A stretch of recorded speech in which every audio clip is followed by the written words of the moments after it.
So last time we were talking about Samatha Bhavana, and this time we focus on Vipassana Bhavana. So what is Vipassana Bhavana? Vipassana Bhavana is the name of wisdom to see through the three characteristics of the five aggregates. What is the three characteristic?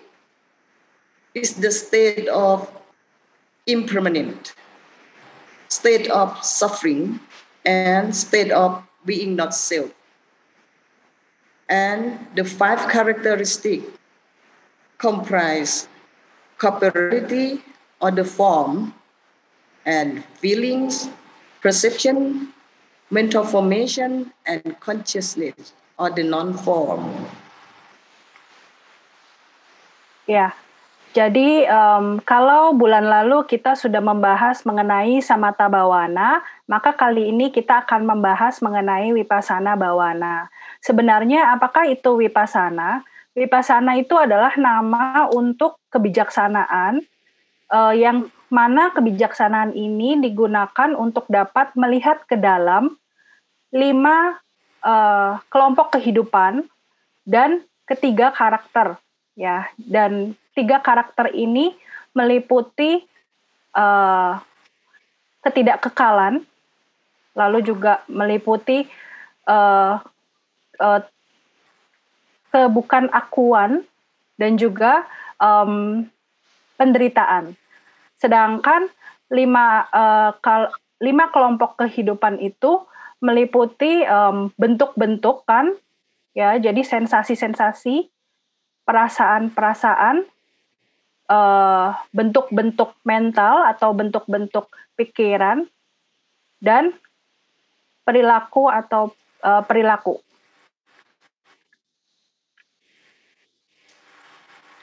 So, a clear understanding of Vipassana prevents and protects those who are practicing not to fall into ignorance or doubt. Ya, jadi meditasi Vipassana ini gunanya adalah untuk melindungi mereka yang mempraktekkannya agar tidak terjatuh dari kebodohan batin. And the goal of Vipassana Bhavana is to attain insight into the 5 aggregates that as a component as a whole or as an element. The whole is the 5 skandha together, and you mistaken that as a person or animal. And as element is a cooperative feeling, perception, mental formation, and consciousness. It does not belong to anyone or who no one is in it as oneself. Ya, jadi ini digunakan untuk agar kita bisa memahami atau mendapatkan pemahaman yang lebih mendalam atau insight mengenai kelima kelompok kehidupan. Ya, dan selain kelima kelompok kehidupan ini juga melalui 4 elemen, 4 unsur.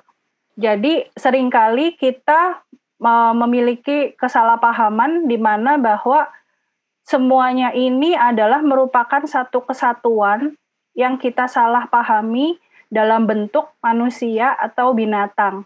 Jadi kita melalui Vipassana ini akan memahami lebih mendalam lagi, baik itu mereka secara sendiri-sendiri maupun secara jadi satu, ya. Dan semuanya itu adalah antara lain perasaan, bentukan-bentukan, bentukan mental, dan persepsi. Jadi ini semua adalah merupakan sendiri-sendiri yang sebenarnya juga bergabung seperti itu.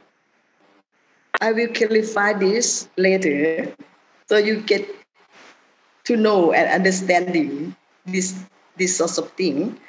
But before that, we need to differentiate between Samatha and Vipassana Otherwise, you don't know what you are practicing and what is the goal to attain. To train the mind to attain a one-pointed state of mind, resulting in concentration, tranquility, and stillness is called samatha. To cultivate insightful wisdom by contemplating the three characteristics of the five aggregate, resulting in vipassana panya, or the insightful wisdom we call vipassana. Once insight is fully developed, the mind will detach from the five aggregates. This is when suffering came to the end. Ya, jadi nanti Ayah akan mengklarifikasi untuk kita lebih mengetahui dan memahami lebih baik lagi mengenai yang tadi Ayah sebutkan, kelima kelompok kehidupan dan 4 elemen, dan juga 3 corak ya. Sedangkan untuk pertama-tama Ayah merasa kita perlu memahami atau mengetahui terlebih dahulu perbedaan antara samatha dan vipassana bhavana, sehingga Bapak Ibu sekalian kita semua dapat mengetahui dan itu apa dan tujuannya itu apa untuk mempraktekkan masing-masing itu ya.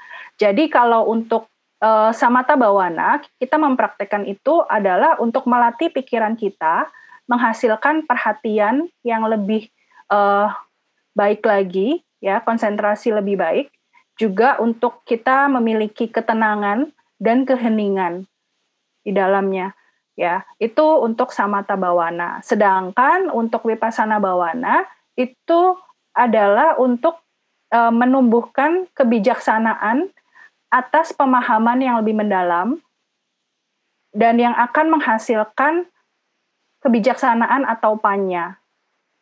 Begitu pandangan terang atau pengetahuan yang lebih mendalam dari kebijaksanaan ini berkembang sepenuhnya, barulah pikiran atau batin kita dapat terlepas dari kelima kelompok kehidupan itu tadi.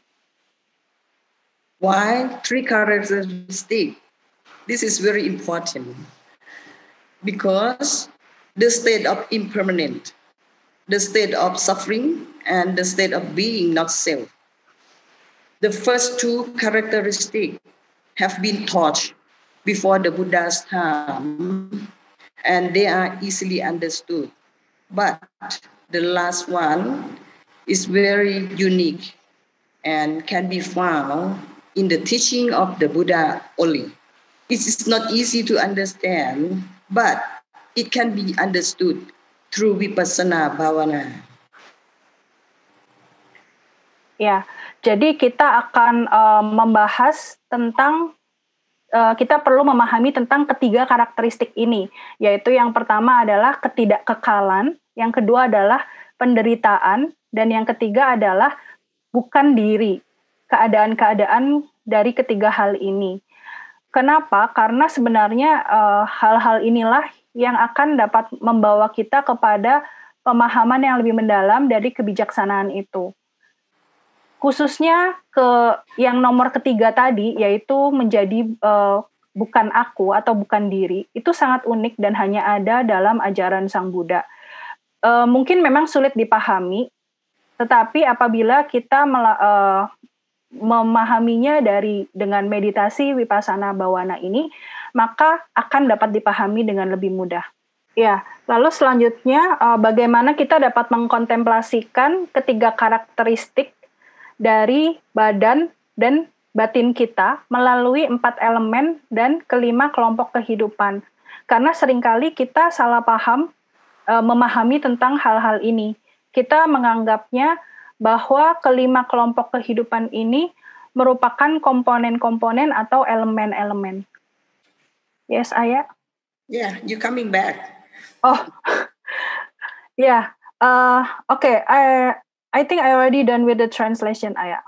Okay. Ayah may continue. So now we take a closer look at the 5 aggregate or the 5 skandha. You know that already. the corporeality or the rupa, actually, it comprises of 4 elements, which is called earth, water, fire or temperature, and air or wind. But not many people clearly understanding the meaning of that elements. What Buddha mean to understand this element clearly is the body of this element.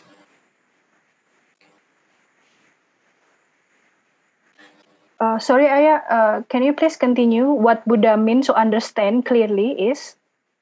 The property of the elements, not the physical. Oke. Ya, jadi apabila kita memperhatikan lebih dekat lagi tentang 5 kelompok unsur ini atau yang 5 kelompok unsur kehidupan atau yang kita sering sebut sebagai 5 skanda, apabila kita masuk ke rupa atau bentukan-bentukan, itu terdiri dari 4 elemen, yaitu tanah, air, suhu api atau suhu ya, suhu temperatur, dan angin atau udara. Tapi tidak banyak orang yang mengerti artinya dengan lebih jelas dan sebenarnya itu seperti apa. Sedangkan yang Sang Buddha maksudkan itu sebenarnya adalah keempat elemen ini perlu dipahami dengan jelas, maksudnya bukan secara fisik, bukan secara fisikal ya, tetapi bagaimana ini merupakan unsur yang sebagai kiasan seperti itu. So when we talk about earth element, most people think of the soil on the ground out there. What is mean by earth is the solid quality, something that's hard, like this one is hard. Yes, this is also very hard, right? That's the earth element out there. But when we look inward, the earth element in this body is the part of the body that is solid or hard. For example, the bone, the muscle, ligament tissue, internal organs on this part is earth elements. Ya, seperti misalnya seperti ini. Ketika kita membicarakan tentang elemen tanah ya, itu sebenarnya maksudnya bukan tanah yang sebenarnya, bukan tanah pasir seperti itu. Tetapi yang dimaksudkan adalah kualitas semua hal yang memiliki kualitas padat atau keras, solid ya. Misalnya kalau tadi Ayah menunjukkan bolpen itu padat gitu. Nah, apabila berhubungan dengan badan kita, maka yang termasuk elemen tanah ini adalah semua yang bentuknya itu padat atau memiliki kualitas yang padat atau keras, seperti otot kita, organ-organ di tubuh kita, ataupun jaringan ligamen kita. So, when we talk about water elements, most people think of the water that run through, like in the river, that flow from this place to that place. But actually, the water element, its quality is cohesive or adhesive. It puts things together. Just like when you mix something, you make a cake. When you pour water into a wheat flour, so it put the flour together as a dough. Same water element inside this body is the fluid element. For example, the blood, the tear, whatever fluid composed in this element is considered water. Your tears, your blood, your urine, your blood, your whatever that in this body. Ya, sedangkan elemen yang kedua yaitu air. Yang dimaksud di sini itu bukan air seperti yang mengalir di sungai seperti itu ya, tetapi semua hal yang memiliki kualitas mencampurkan ya, yang mempunyai kualitas cair. Cair itu maka apabila dimasukkan dengan yang lain, maka itu dapat dapat bercampur. Misalkan apabila kita memasukkan tepung ke dalam air, maka tepung itu dapat bercampur dengan air itu. Maka apabila kita hubungkan dengan badan kita, ya maka elemen air ini antara lain itu seperti darah kita, air mata kita, atau mungkin air seni kita. Karena mereka semua yang memiliki kualitas-kualitas cair yang dapat menyatukan yang lainnya. Seperti itu. So when it comes to the fire or temperature, people, most of the time, they think about the flame of candle, the flame of the fire that is burning, but actually, the fire in this body, when you eat food or you drink, the digestion system is working and produce the heat. That is the temperature or the fire element. And this heat, to keep the body warm, to keep this body alive. And if you got too much heat, you got fever, right? Yes. And that's what we call fire elements. Ya, lalu selanjutnya elemen api atau suhu. Di sini seringkali kita salah paham menganggapnya sebagai api, lilin, atau api yang menyala seperti itu.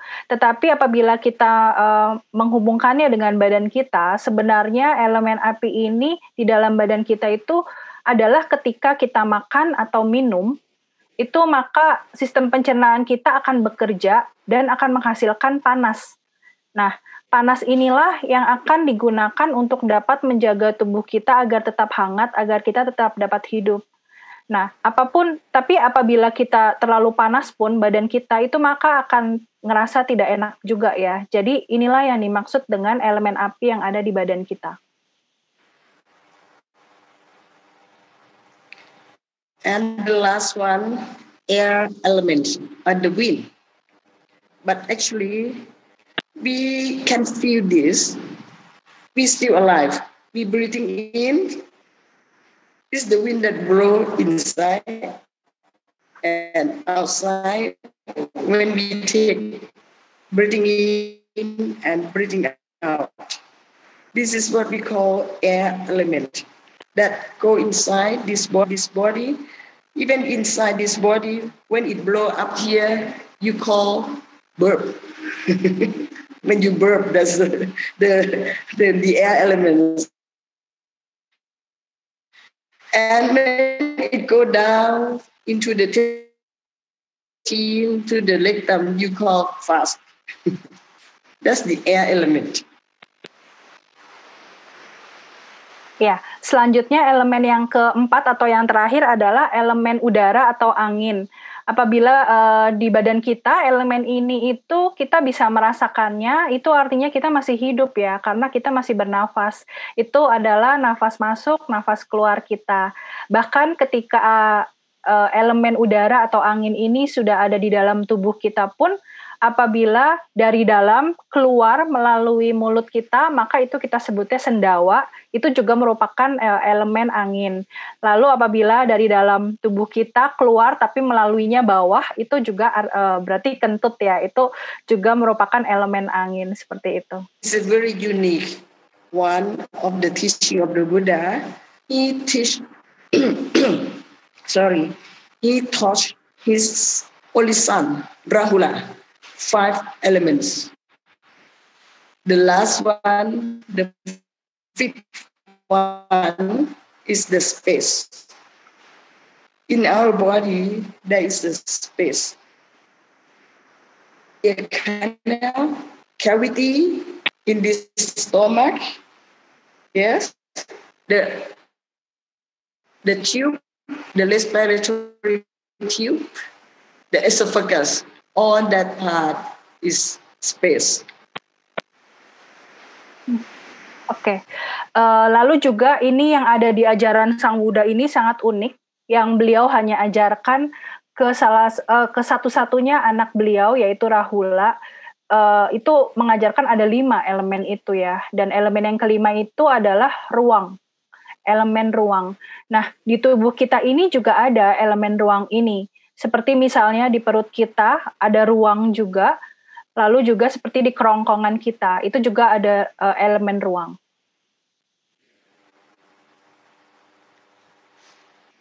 The most important is that all these elements, each one doesn't belong to anyone, and there is no one in these each elements.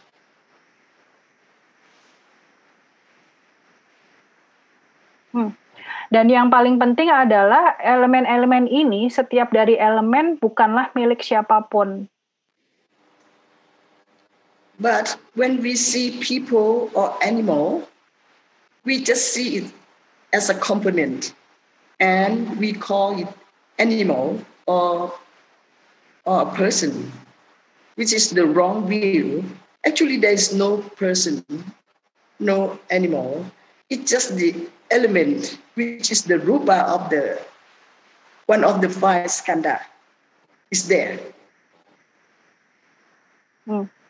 Lalu ini yang sering terjadi di dalam keseharian kita, bahwa apabila kita melihat manusia atau binatang, maka kita menyebutnya sebagai manusia, binatang. Padahal sebenarnya manusia dan binatang itu hanyalah kesatuan dari komponen-komponen atau kelima elemen ini saja.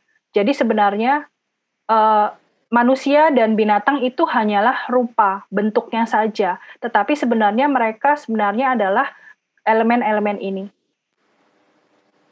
I destroy this all element back to its future. You can see it clearly. Now we are alive. When we die, the first element that we return to the nature, because we borrow this element from the nature, right? The first element, we return the air element back to the future. So when someone dies, you just check there, oh, there's no air, no warm air out, right? Lalu juga pada saat kita, ini kan kita, elemen-elemen ini adalah yang membuat kita jadi hidup ya. Tapi apabila saatnya kita meninggal nanti, atau momen kita akan meninggal, maka satu persatu elemen inilah yang akan menghilang, atau sebenarnya adalah kita kembalikan elemen-elemen ini ke alam, karena sebenarnya kita hanya meminjam elemen-elemen ini dari alam. Pertama-tama kita akan kehilangan atau kita akan kembalikan elemen udara. Perlahan-lahan kita akan sulit untuk bernafas, dan mungkin nafas kita sudah menunjukkan tidak ada kehangatan lagi, tetapi sudah mulai dingin, seperti itu. Just a few hours, the heat or the fire element return to its nature, right? The dead body become cold. There's no fire in it. Lalu, yes. Oke, lalu selanjutnya yang akan dikembalikan ke alam adalah elemen api ya. Badan kita akan mulai kehilangan kehangatannya, temperaturnya akan mulai menurun. A few days, this dead body become rotten. So the fluid leak from this body, and you return water element to the nature.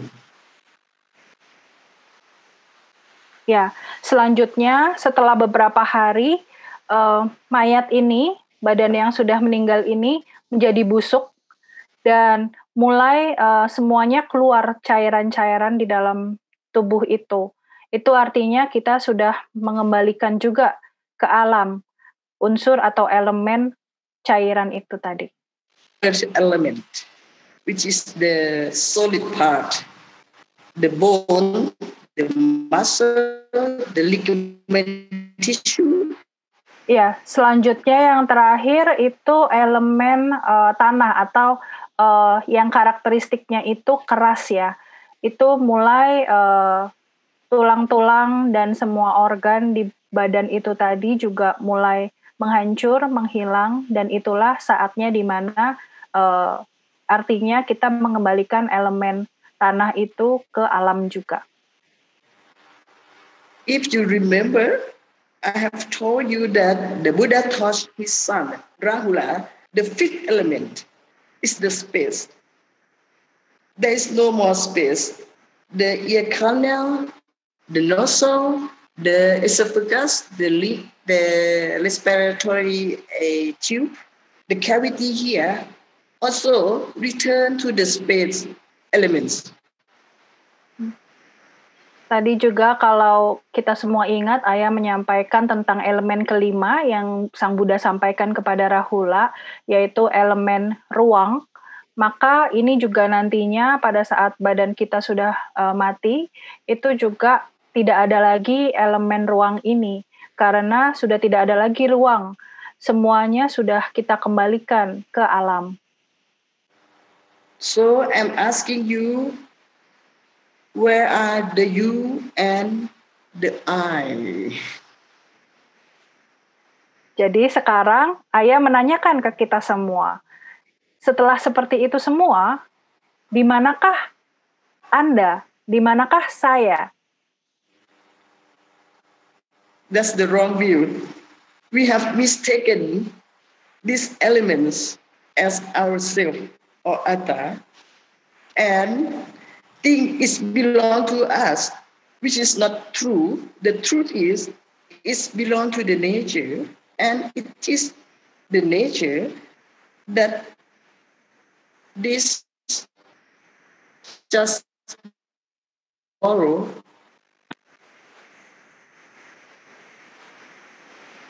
Jadi inilah pemahaman yang selama ini kita salah ya. Sudah gampang sekali kita salah. Tidak ada lagi sebenarnya apa-apa yang milik kita. Karena kita semua ini pun bentukan-bentukan dari kelima elemen ini tadi.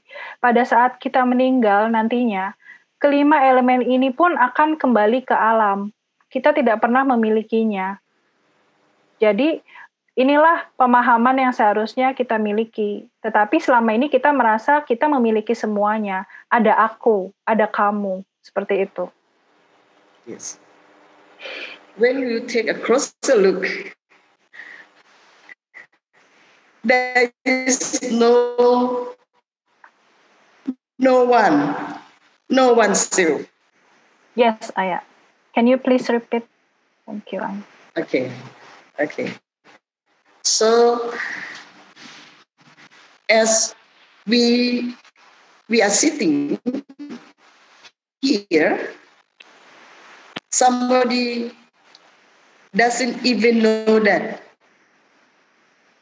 sitting is in the space, right? We are sitting in the space. And when we return all these elements back to the nature, including the space element as well, there is no you, no me, no one in this nature. No self, no real self. It's just a composition of the elements and become one skandha called rupa. That's it. Ya, jadi apabila kita lihat lebih dalam lagi, ya, apabila misalnya saat ini kita duduk di sini, kita duduk ini sebenarnya di sini adalah di dalam ruang. dan ruang itu merupakan salah satu elemen tadi. Tetapi suatu saat apabila kita sudah mengembalikan elemen ruang ini ke alam, maka tidak ada lagi diri, tidak ada lagi saya, tidak ada lagi kamu, tidak ada lagi siapa-siapa. Jadi sebenarnya inilah yang perlu kita pahami, bahwa sebenarnya kita ini hanyalah merupakan komposisi dari salah satu skanda, yaitu rupa atau bentukan. Bentukan dari apa? Bentukan dari elemen-elemen ini tadi. The characteristic of this element is impermanent. You can see, even when you take only one element and take a closer look, like, for example, water element. When you drink water and go into your body and you urinate, and it become the vapor back to the sky as a cloud, that's another state. And then it's fall as a rain coming back. It's just like that circle. Jadi Ayah juga menyampaikan dengan mudah ya untuk kita pahami bahwa karakter dari elemen ini itu adalah ketidakkekalan. Tidak selalu sama adanya, selalu berubah. Contohnya seperti ini, apabila kita melihat elemen air. Misalnya kita minum, kita masukkan air ke dalam badan kita. Lalu tidak lama kemudian setelah kita minum, maka kita akan pipis ya, kita akan ke belakang gitu ya, ke toilet untuk pipis. Lalu setelah itu air kita itu nantinya setelah menguap akan kembali ke atas, ke langit yang akan menjadi awan. Nah, awan itulah yang akan menjadi air hujan yang nantinya akan turun balik lagi ke tanah lagi, dan itu akan terus seperti itu. Jadi ini menunjukkan bahwa salah satu karakter dari elemen-elemen ini adalah ketidakkekalan atau terus berubah. Get into the critical condition. The doctor need to put oxygen into their lung. You know how the doctor get oxygen.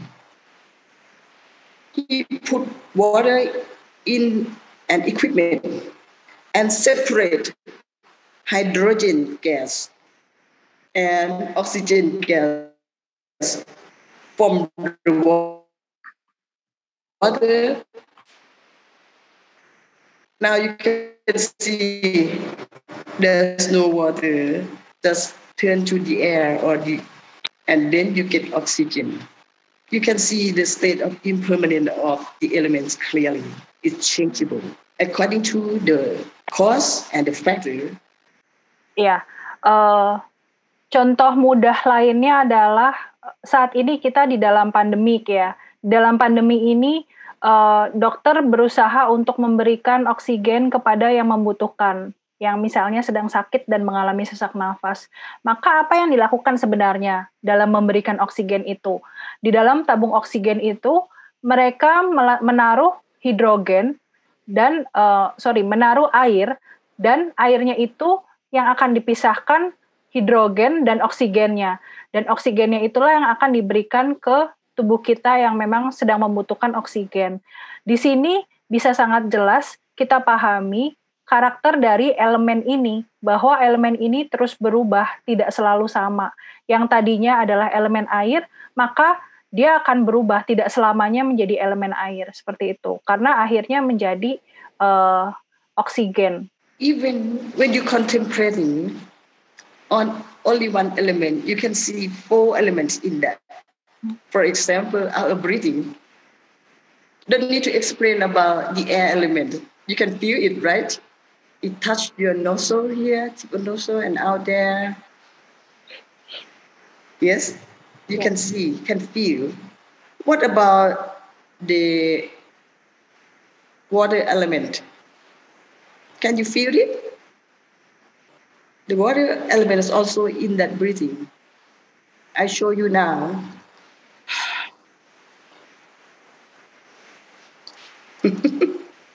Is it? Yes.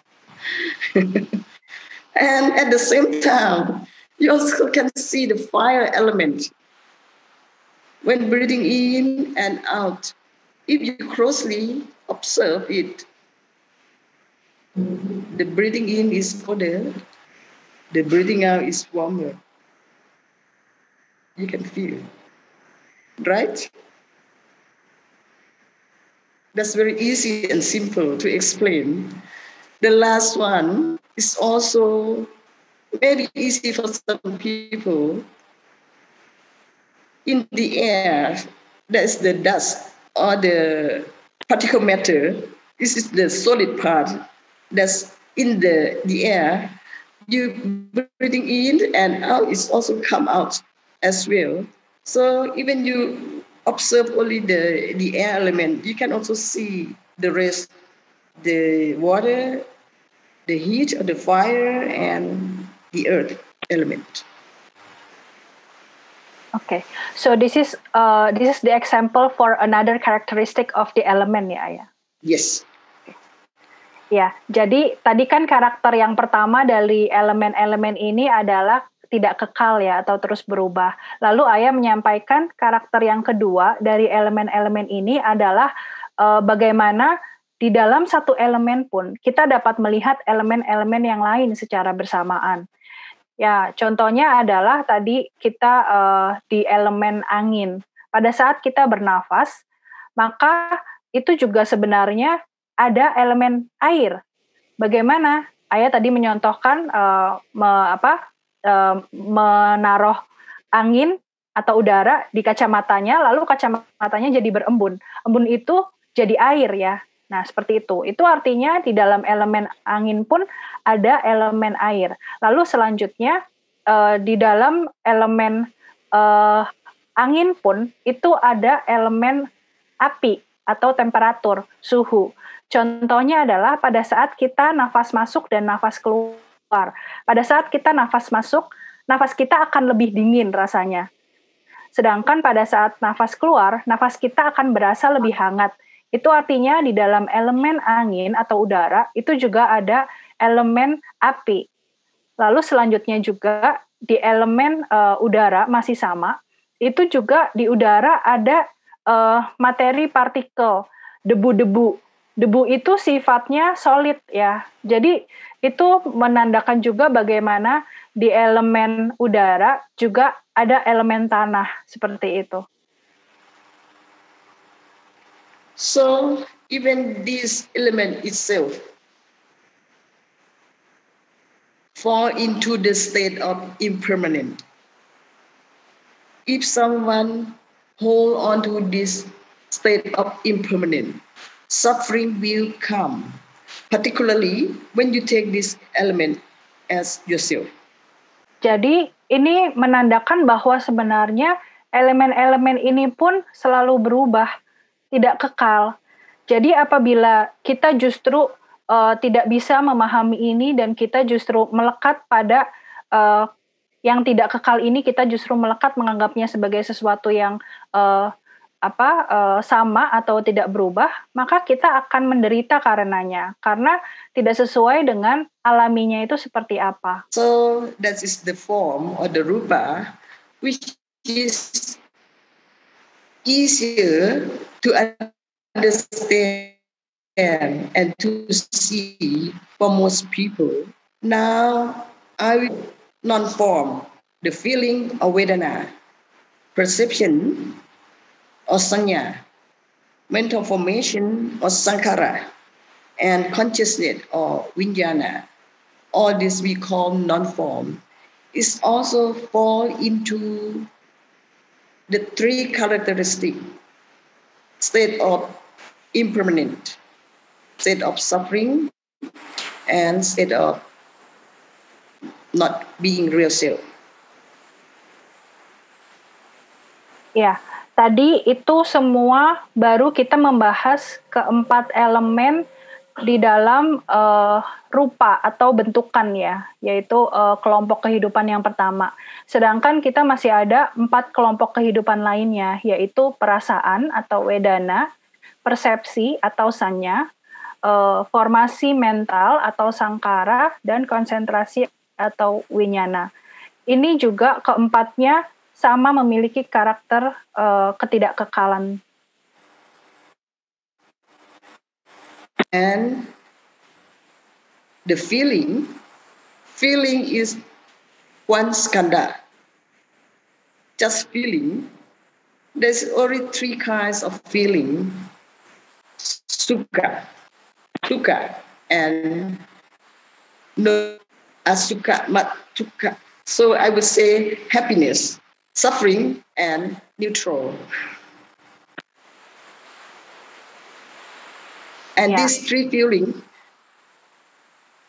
come only one at a time. If you feel happy, you won't feel suffering. You won't feel unhappy or happy. It's just characteristics of this skanda. Happiness, the suffering, and neutral. Ya. Or upeka, equanimity. Ya. Lalu saat kita masuk ke salah satu skanda berikutnya ya, yaitu perasaan atau wedana, maka perasaan ini sendiri pun ada 3, yaitu sukha, dukkha, dan upeka. Ya, sukha itu kita sering sebutnya adalah kebahagiaan, dukkha kita sebutnya sebagai penderitaan, lalu yang UPK atau yang netral itu sering kita sebutnya netral itu tadi ya. Jadi tidak bahagia ataupun tidak menderita. So this feeling belongs to the one of the khandha called vedana, not your feeling, right? And it's impermanent. Someone cannot feel happy all the time, or suffering all the time, or equanimity all the time. So it's keep changing. And actually, it's just nature of that skanda with 3 characters. Unless you take it as your feeling. So, perasaan-perasaan ini pun juga sebenarnya ya bukan aku.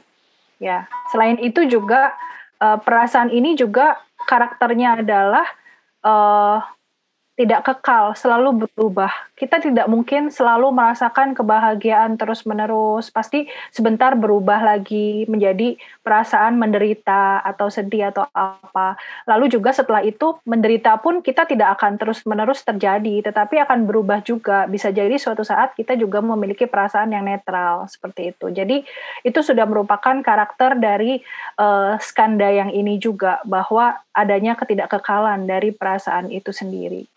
Dan skanda ini juga sama, karakternya adalah ketiga karakter itu tadi ya, ketidakkekalan, bukan aku, dan bukan tunggal. So most people say, I want to be happy forever. Is that true? No. You cannot be happy forever because this characteristic keep changing, is impermanent, and is not under anybody or atta control, because it's uncontrollable. It's just a nature of that skanda. Ya, jadi apabila banyak dari kita ya yang sering bilang bahwa saya ingin bahagia selamanya. Apakah itu mungkin? Apakah itu benar? Itu tidak benar, karena kita tidak mungkin bahagia selamanya. Kebahagiaan itu sendiri adalah perasaan yang merupakan salah satu dari skanda itu tadi.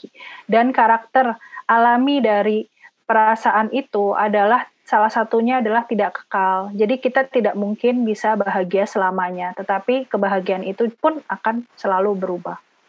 Dan bukan merupakan tidak ada yang bisa mengontrolnya, karena kebahagiaan itu, skanda perasaan itu, karakteristik yang lainnya adalah juga atta, jadi tidak bisa ya, bukan diri, jadi tidak bisa dikontrol oleh siapapun. And the third one, perception or sanya. This one as well Sometimes you recall something. Sometimes you cannot recall something. Right? It's not as you wish. For example, a student, they practice or they study to take the exam and to pass the exam, but it's not as they wish. Sometimes they just lost what they remember or cannot recall at that moment because it's not under anyone's control, it's impermanent. And because it's not as the student wish, suffering will come, particularly when he or she failed the test. So perception or sanya is impermanent, suffering, and no real self. No one can control. Ya, lalu yang ketiga, skanda yang ketiga adalah persepsi atau sanya. Persepsi ini berhubungan dengan apa yang sudah kita alami di masa sebelumnya ya, kapanpun itu. Jadi persepsi ini pun memiliki karakteristik yang sama, yaitu selalu berubah, tidak dapat dikontrol, bukan aku, dan juga ada penderitaan di dalamnya. Contohnya seperti ini, apabila seorang pelajar itu mempersiapkan diri dengan belajar, mempelajari apa yang harus dipelajari untuk besoknya itu harus ujian seperti itu. Tetapi kenyataannya meskipun sudah belajar, mengingat apa yang harus dipelajari dengan harapan dapat diingat kembali saat mengambil tes itu, ternyata belum tentu juga itu terjadi. Itu artinya yang pertama adalah ada ketidakkekalan di dalam persepsi ini. Karena bisa saja kita ingat, bisa saja kita tidak ingat. Itu artinya selalu berubah. Lalu yang kedua karakternya adalah ada penderitaan. Di manakah penderitaan itu? Apabila murid tadi gagal dalam ujiannya itu, maka dia akan sedih. Disitulah penderitaan. Lalu yang ketiga adalah karakternya bahwa dia tidak bisa memiliki kontrol akan persepsi itu. Lupa atau tidak lupa, dia tidak bisa punya kontrol dari situ. Itu artinya juga ini bukanlah aku.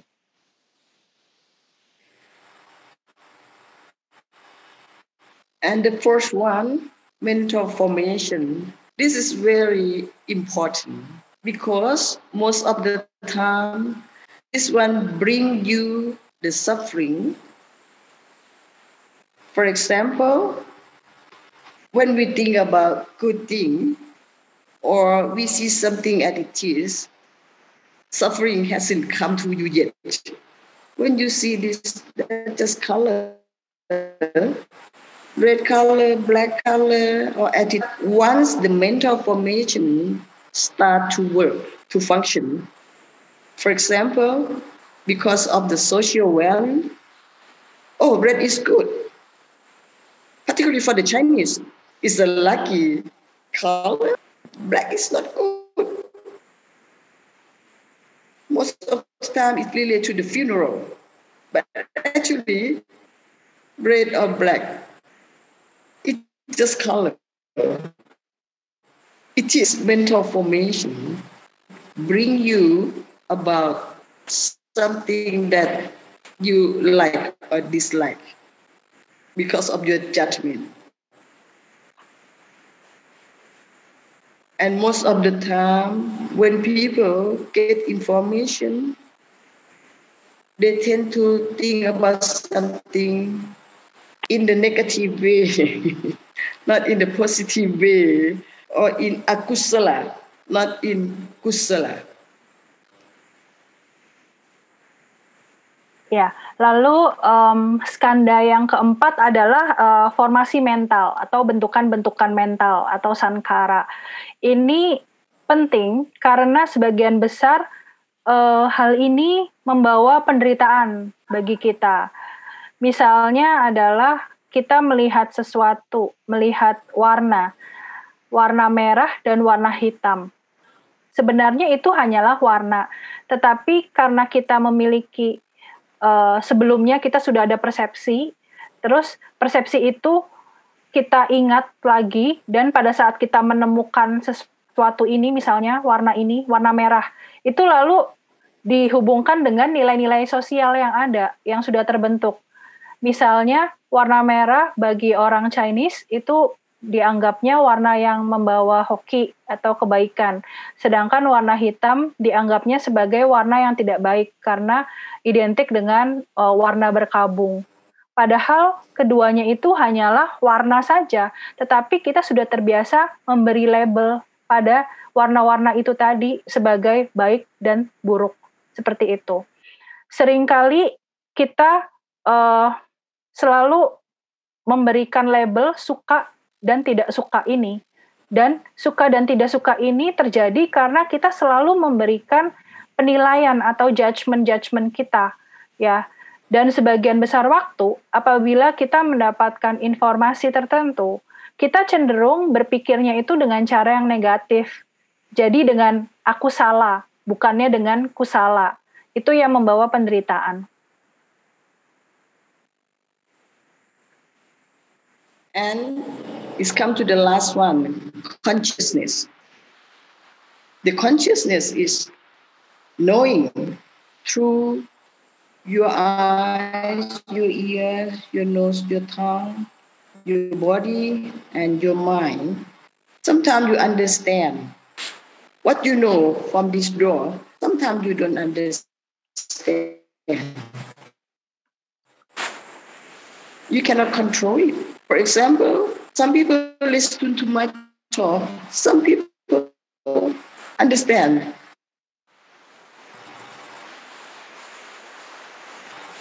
So if you I just want to know it all the time. No, sometimes you don't know it all the time. And you don't forget it forever. It's impermanent in the knowing, the consciousness. Yes. Ya, lalu kita sampai ke skanda yang terakhir, yang kelima, yaitu winyana atau kesadaran. Nah, kesadaran ini artinya adalah kita mengetahui. Mengetahui dari mana? Dari kelima indera kita, dari tubuh kita, dan juga indera yang keenam, yaitu dari pikiran atau batin kita. Kadang kita bisa mengerti, memahami, tapi kadang juga kita tidak bisa mengerti atau memahami. Itu artinya skanda yang kelima ini pun memiliki karakteristik selalu berubah, tidak kekal. Lalu selanjutnya juga kita tidak bisa mengontrolnya. Kita tidak bisa selamanya mengetahui atau kita tidak bisa selamanya lupa. Itu semua akan selalu berubah. Itu artinya kita tidak dapat mengontrolnya, kita juga selalu akan merasakan bahwa itu semua juga akan berubah. So, in a nutshell, the three characteristics are common for the five aggregates as a component, right? As a component. And as each element, it doesn't belong to anyone, and there is no one in it as a component or as elements.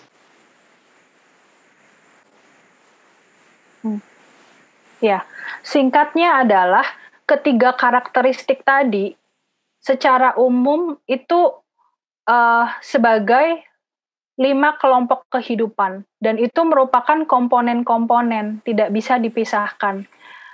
Setiap elemen itu pun tidak bisa hanya berdiri sendiri. Jadinya bukan milik siapapun. Jadi setiap komponen tadi pun itu tidak bisa dimiliki oleh siapapun dan selalu bergabung gitu ya. Kalau misalkan tidak bergabung, maka tidak ada identitasnya juga. Jadi sebenarnya seperti itu. You may understand, but it's just here at the cognition. Once you put it into practice of bhavana, it would give you better understanding your mind, how it works, and how can the mind let go of attached to this five skandha as itself.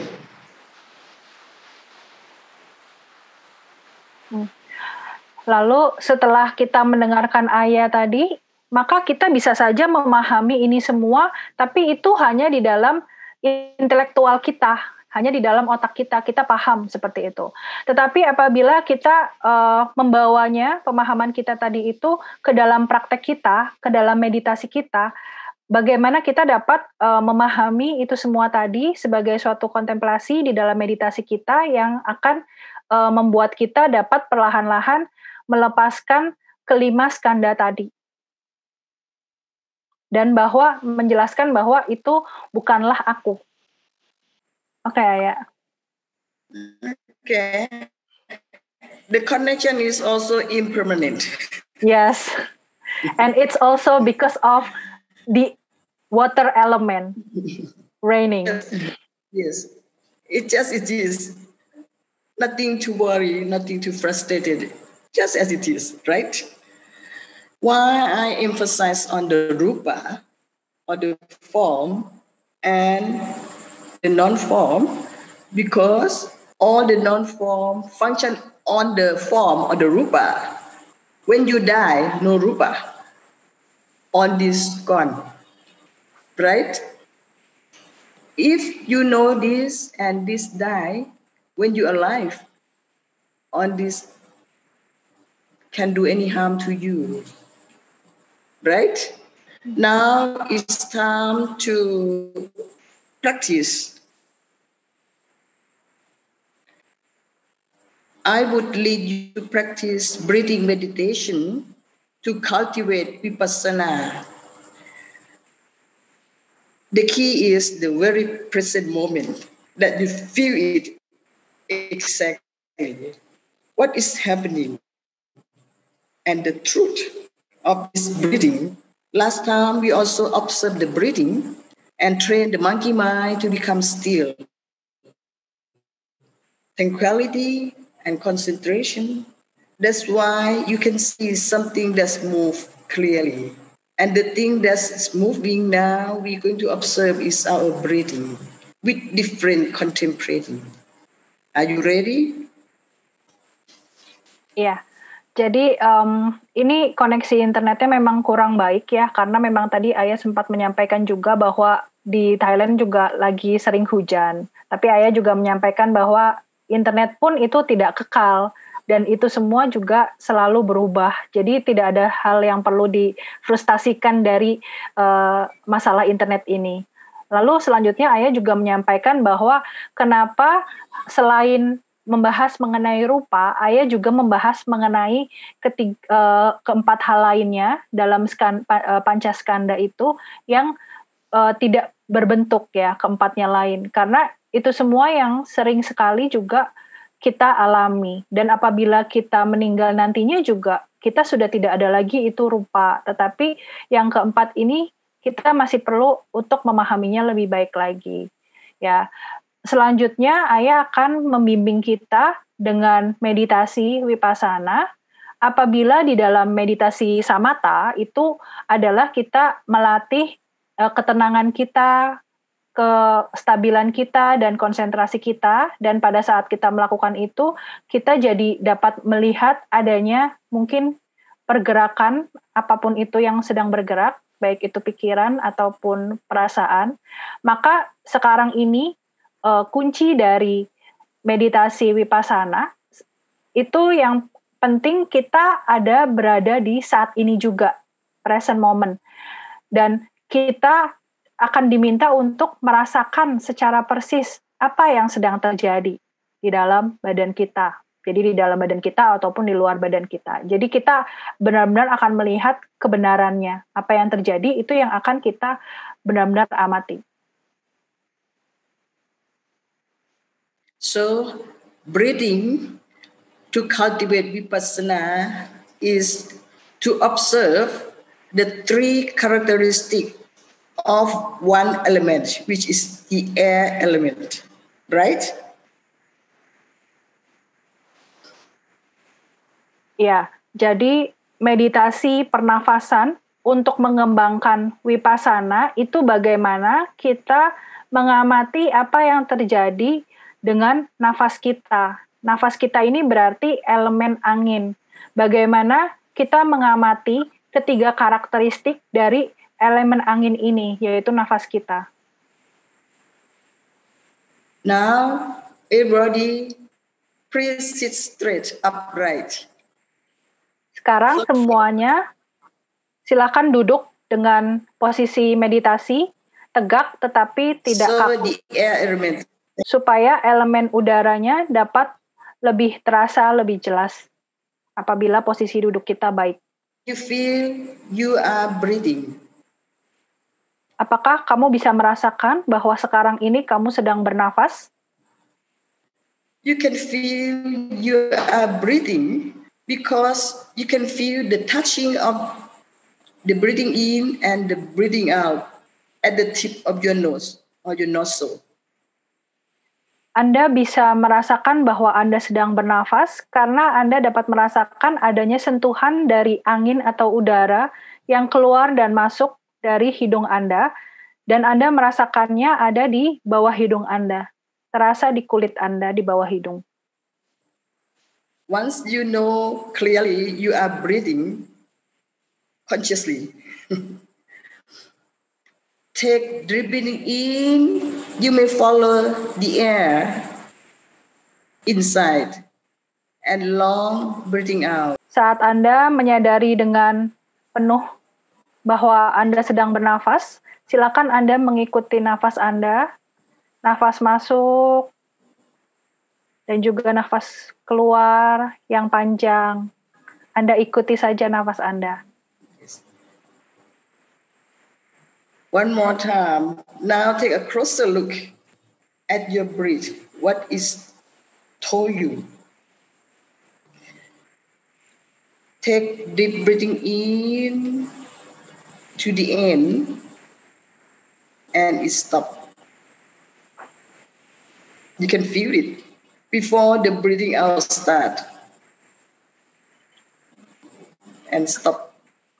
Sekali lagi, Anda lihat lebih dalam atau lebih jelas lagi saat Anda melakukan nafas masuk, Anda ikuti, lalu saat di mana nafas masuk itu berhenti, dan sesaat sebelum Anda mulai nafas keluar, Anda sadar bahwa nafas masuk itu berhenti, lalu nafas keluar, lalu Anda sadar bahwa nafas keluar itu berhenti sesaat sebelum Anda nafas masuk lagi, seperti itu. When your mind is become still and very clear, you can see this easily. But for people who the mind still wandering around, he or she said that, no, I can see my breath keep going on just like a cycle. No break.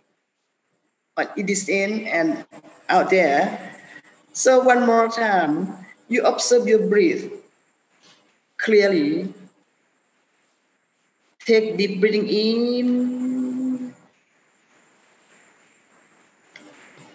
until you can not breathe anymore.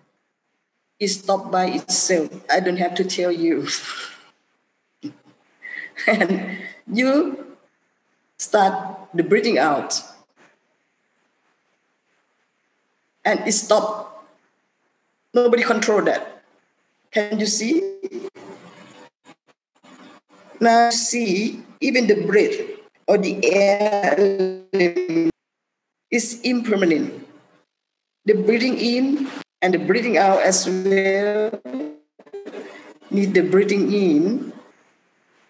So you can see it's duality. Any Dhamma that fall into duality is fall into the state of impermanent.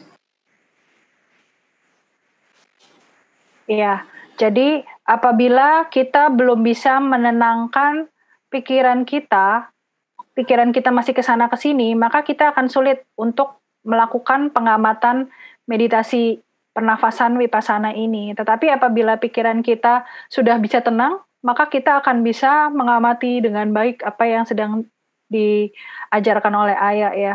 Karena sebenarnya juga nafas kita masuk, lalu kita bisa ikuti, lalu nafas masuk kita berhenti, sesaat sebelum berhenti, sebelum kembali ke nafas keluar, kita sadari bahwa nafas kita berhenti. Ya, itu artinya bahwa nafas kita pun tidak dapat kita kontrol. Itu berjalan dengan sendirinya sebenarnya. Kita tidak tahu kapan nafas itu berhenti dan kapan kita harus nafas keluar lagi seperti itu. Itu artinya selain nafas ini juga bukan aku, tidak dapat dikontrol oleh aku, tetapi juga artinya nafas kita ini juga selalu berubah, tidak kekal ya. Jadi karakter itu dapat kita pahami dengan baik dengan kita mengamati nafas ini. Dan semuanya itu semua hal yang memiliki dualitas, memiliki dualitas itu maka akan memiliki karakter yang tidak kekal.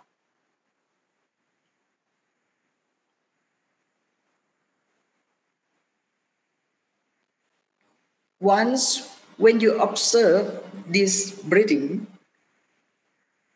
thoroughly, clearly enough, you can see the pause or the gap in between the stop of breathing in before the breathing out start, and the other end, the stop of the breathing out before the breathing in start. Now, you observe that it's there. You don't need to click that to watch or to observe. It's there. Try again. Now take a closer look. There is very small pause there. Take deep breathing in. Long breathing out.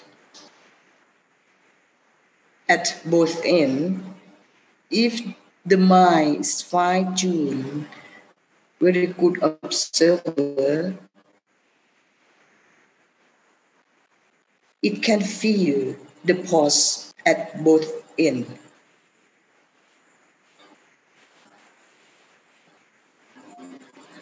Ya, jadi seperti itu lagi, amati nafas masuk panjang, lalu amati kapan nafas masuk itu akan berhenti,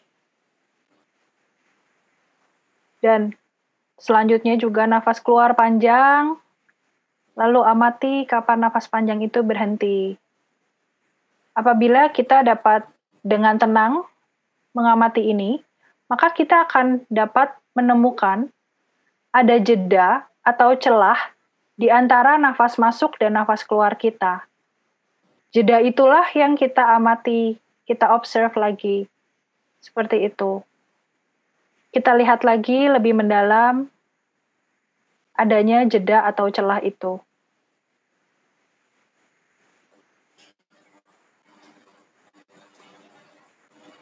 What is the being? Is hiding something from us. Because that pause or that gap is very short. Right? It just stop and pause a little bit before breathing out start and start. In that pause, there is no air element, both in and out.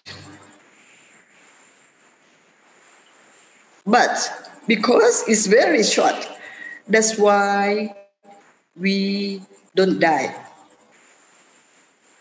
But actually, we are dying in every moment. But because that pause is very short, right? We're still alive. But what is going to happen if that pause is longer, particularly when you're breathing out and then no more pause there? That's the last breath. We die permanently. Now you can see. Ya, lalu sebenarnya apa yang terlindung atau yang sebenarnya selama ini tidak kita ketahui, yang tersimpan di balik kebenaran dari kita mengobservasi nafas ini di dalam meditasi kebijaksanaan atau vipassana, yaitu adalah pada saat kita menyadari adanya jedah atau celah di antara nafas masuk dan nafas keluar kita, maka kita akan menyadari bahwa sebenarnya jeda atau celah ini sangatlah pendek, waktunya sangat singkat, antara pada saat nafas kita berhenti dan jeda itu sangat pendek, sangat sebentar, sangat sedikit. Dan di dalam jeda kita ini, apa yang sebenarnya terjadi? Di dalam jeda, pada saat ada jeda itu tadi, tidak ada elemen udara. Tetapi karena yang terjadi adalah jedanya itu sangat pendek, sangat sebentar, maka kita tidak akan mati. Karena elemen udara itu pun tidak adanya hanya sebentar sekali. Lalu ini membawa kepada kebenaran yang berikutnya, yaitu bahwa sebenarnya kita itu hampir mati setiap saat. Karena setiap saat kita ada jeda di mana elemen udara itu tidak ada di dalam diri kita. Hanya saja yang terjadi adalah karena jedanya itu sebentar-sebentar saja, maka kita masih hidup. Kecuali apabila suatu saat, pada saat kita bernafas keluar, lalu tidak ada jeda lagi, yang artinya kita tidak ada nafas masuk lagi. Itu artinya maka kita meninggal selamanya, atau secara permanen kita meninggal. Now, let us learn what is going to happen when that pause is really long. I would ask you to do once, and you observe truthfully, clearly, what's happening on the body and the mind. Just follow my instruction.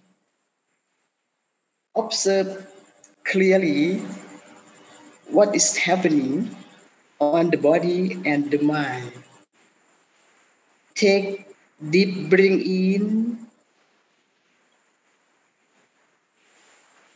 and now long breathing out until it stops, and hold it as long as you can, and observe what's happening to the body and the mind. I hope nobody is going to die. No champion, okay? Lalu selanjutnya Ayah mengajak kita bagaimana apa sebenarnya yang akan terjadi pada badan dan pikiran kita apabila nafas kita itu berhenti.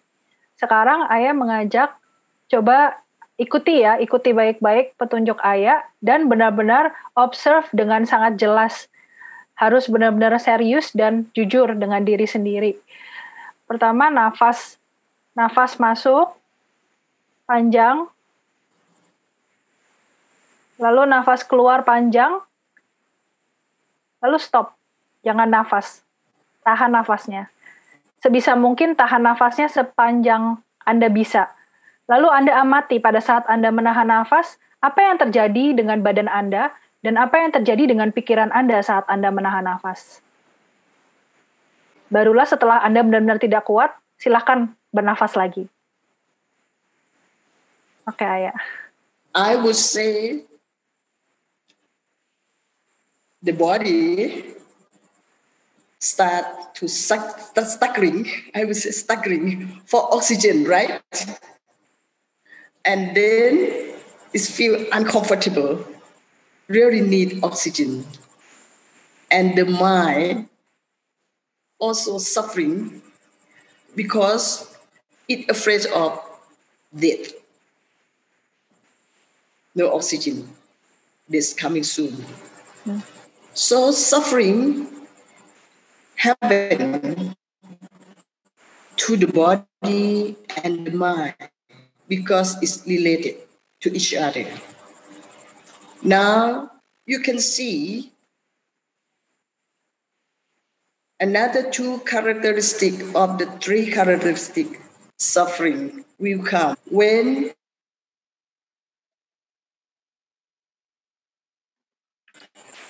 Atta, yourself, try to control the nature of the breath, which is the air element, which is not under anyone or any self-control.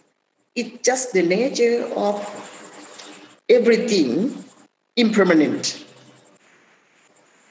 When yourself try to get involved or to control, suffering will come, and there is no one, no Atta to control that.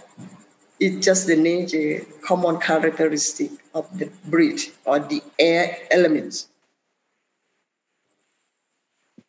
Ya, lalu Ayah dapat menyimpulkan ya, kurang lebih mungkin yang kita rasakan itu sama, bahwa apabila kita menahan nafas kita tidak bernafas, itu pada saat itu terjadi, badan kita akan seperti terkejut, karena tiba-tiba kita tidak bisa bernafas. Kita sudah terbiasa nyaman dengan nafas kita, maka saat kita tidak bernafas, kita akan terkejut, dan akan ada perasaan tidak nyaman, baik itu perasaan di pikiran kita maupun di badan kita, karena badan kita butuh oksigen. Lalu selanjutnya pikiran kita pun akan menderita, karena kita takut mati, karena tidak bernafas itu tadi. Nah, ini artinya pada saat itu terjadi pun, di elemen angin di badan kita pun ada penderitaan yang terjadi pada tubuh dan pikiran kita. Selalu di tubuh dan pikiran, karena keduanya ini pun terkait, ya. Itu artinya ketiga karakteristik itu ada di elemen ini. Yang pertama penderitaan, suffering, duka, ya. Itu terjadi tadi di tubuh kita dan pikiran kita. Lalu yang kedua adalah tubuh dan pikiran saling terkait. Itu artinya tidak ada Atta, tidak ada aku. Karena kita pun tidak dapat mengendalikan apapun pada saat itu terjadi. Itu merupakan sifat alami dari segalanya. Dan sifat alami juga adalah tidak permanen atau tidak kekal. Kita tidak dapat mengontrolnya. Itu semua selalu berubah. Itu artinya ketiga karakter ini ada di dalam elemen angin ini. Now, you can see the three characteristics in one of the elements, which is related to the rupa, or the first one of five skandha. Every skandha fall onto this common three characteristic when you contemplating on it. But to contemplating on the air element or the breathing meditation, that's good enough for you to learn this characteristic. And the Buddha told his son that contemplating the rupa with the right wisdom according to its truth, not our truth.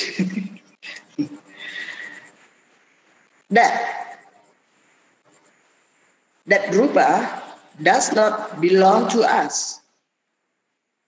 We are not that rupa. And that rupa is not ourselves. This can imply that the air element does not belong to us. We are not in that air element. And that air element is not ourselves. These two, when anyone clearly understood this element with the right wisdom, that one gets sick of them, of the element, of the rupa, of the five skandha. The mind detached from the five skandha and the four elements, become free, not cling on to that. That's the end of suffering. Jadi Ayah juga menyampaikan ini kita baru membahas tentang satu elemen ya, elemen angin, yaitu dengan nafas kita. Dan kita melihat di sini bahwa di dalam satu elemen ini ada ketiga karakteristik itu tadi. Itu yang harus kita kontemplasikan selalu, ya, karena itulah yang kebenarannya. Lalu ini baru pembahasan dari salah satu skanda, yaitu rupa. Masih ada 4 skanda lainnya, tetapi Ayah mengatakan bahwa kontemplasi dengan satu skanda ini saja, yaitu dengan rupa dan dengan mengkontemplasikan nafas kita saja, itu sudah cukup. Karena menurut Sang Buddha juga bahwa dengan mengkontemplasikan rupa ini saja itu sudah cukup baik. Ya, dari bagaimana asalkan kontemplasinya itu merupakan kontemplasi yang sesuai dengan kebenaran dari elemen-elemen itu tadi, bukan kebenaran yang menurut kita, seperti itu. Jadi bagaimana kita mengkontemplasikan rupa itu bukanlah milik kita. Di sini menyiratkan bahwa elemen angin tadi atau elemen udara bukanlah milik kita, kita pun tidak berada di dalam elemen itu. Jadi elemen itu bukan kita, kita juga bukan elemen itu. Apabila kita terus dapat mempraktekkan dengan kontemplasi ini, maka selanjutnya apabila kita sedang sakit atau mungkin kita sedang di momen sekarat seperti itu, dengan pemahaman kebenaran seperti ini, kita dapat melepaskan diri kita, pikiran kita dapat terlepaskan, terbebaskan, tidak melekat pada elemen-elemen ini tadi. Karena kita tahu elemen-elemen ini karakteristiknya apa saja. Maka apabila kita dapat melepaskan diri kita dari itu semua, itulah akhir dari penderitaan. So, I'm asking you, who are dying in this pandemic? Jadi sekarang Ayah bertanya, di dalam pandemi ini siapakah yang sekarat? If you say we are all dying as a component, as a people, as an animal, right? Okay. But if you perceive people as 4 elements or 5 elements, and it's returned to its nature, nobody die. Right? Yes, this is how to remove the wrong view. The body, ourselves, is just a function of 4 elements, composition of that 4 or 5 elements. And the function of 5 skandha work together. Right? So, if there is no you who have mistaken these 4 elements and 5 skandha as the self, nobody die. Okay. Oke, tadi saya jatuh ke dalam ketidaktahuan. Jadi tadi kan Ayah menanyakan, jadi di dalam pandemi ini siapakah yang sekarat? Lalu saya menjawab, kita semua sekarat. Tapi lalu Ayah menyampaikan bahwa apabila kamu mengatakan bahwa kita semua sekarat, itu kamu juga berarti ada ketidakpahamannya ya, ada kesalahpahaman. Karena kamu melabeli bahwa sebenarnya elemen-elemen ini semua sebagai manusia atau sebagai binatang. Kan tadi diingatkan lagi bahwa itu semua hanyalah elemen-elemen dan sebenarnya bukanlah aku, bukan kita. Jadi sebenarnya kalau kita mau lebih benar lagi, itu kita mesti bilang tidak ada yang sekarat. Seperti itu. Scared to death of this pandemic, right? Because we don't know, we don't have the right view of the body and the mind, or the elements and the 5 skandha or 5 aggregate. That's it. Once you keep contemplating the way I asked you to do, you clearly observe that breathing in stop before the breathing out start, and when the breathing out stop before the breathing in start. There's no air elements there. The last breath, when you let the breathing out go away, and the gap or that pause become wider. You keep observing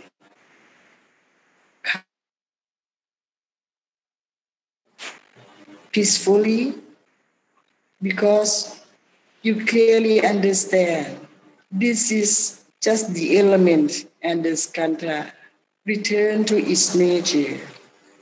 So you don't feel who die because there's no atta to die.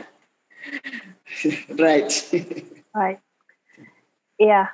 Jadi apabila kita sudah memiliki pemahaman yang benar sesuai dengan kebenaran dari kebijaksanaan yang mendalam ini, maka kita tidak akan merasa takut lagi dengan kematian. Karena sebenarnya siapakah yang mati?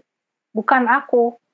Tetapi sebenarnya yang terjadi hanyalah fenomena di mana keempat atau kelima elemen ini dan kelima skanda ini sedang berjalan apa adanya, sesuai dengan alaminya, sifat alaminya itu seperti apa. Bahwa memang selalu berubah, selalu ada penderitaan, dan bukan aku. Apabila kita terus-menerus dapat melakukan kontemplasi, mempraktekkan kontemplasi terhadap hal-hal ini, sesuai dengan kebijaksanaan, kebenaran, maka kita tidak akan merasa takut lagi untuk memang apabila suatu saat kita harus meninggal. Karena memang kenyataannya, semuanya akan meninggal, tetapi yang meninggal sebenarnya bukan aku, tetapi adalah elemen-elemen dan kelima skanda itu tadi. The pitfall of practicing this is that the new one who not very keen on to observe the breathing and the three characteristics of this breathing try to create that pause or that gap to see. So they're just breathing in and hold it for a while to see that gap. And then breathing out and hold it for a while to see that gap, which doesn't work. It's not the nature or the true nature of that breathing. I would say it more or less like when the day is gone, it's going to end of the day, it's a period of it's going to get dark. Before the dark come, the night come. It's a nature, one nature, right? You don't need to create that. And before the dawn, right? Before the sunrise, the day come, that's the dawn, right? End of the dark, and the light start. This comparable to both ends of your breathing. No one create that. It's sitting there. It's